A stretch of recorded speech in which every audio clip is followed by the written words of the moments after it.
Breaking news Visakha GVMC రాజకీయం రోజు రోజుకు ఉత్కంఠగా మారుతోంది. మేయర్ పీఠాన్ని దక్కించుకునేందుకు కేవలం 2 అడుగుల దూరంలో మాత్రమే ఉంది కూటమి.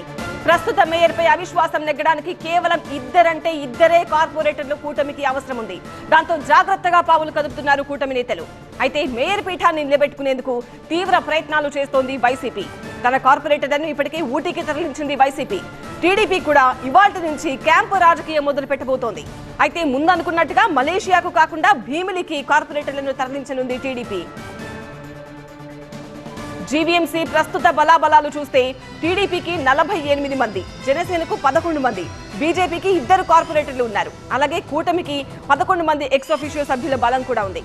ఇక వైసీపీకి 34 మంది కార్పొరేటర్లు ఉండగా 3 ఎక్స్ అఫీషియో సభ్యుల బలం ఉంది. ఇతరులను చూస్తే సిపిఐకి 1, సిపిఎంకు 1 ఉన్నారు. అవిశ్వాసం నెగ్గాలంటే కూటమికి 74 మంది సభ్యుల బలం అవసరం. ప్రస్తుతం ఎక్స్ అఫీషియోతో కలిపి కూటమికి 72 మంది సభ్యులు ఉన్నారు. అంటే ఇంకా 2 కార్పొరేటర్ల మద్దతు అవసరం.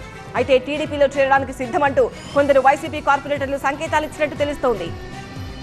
మరోవైపు వైసీపీ తన కార్పొరేటర్లను కాపాడుకునే పనిలో ఉంది. ఎక్స్ అఫీషియోతో కలిపి వైసీపీకి 37 మంది సభ్యుల బలం ఉంది.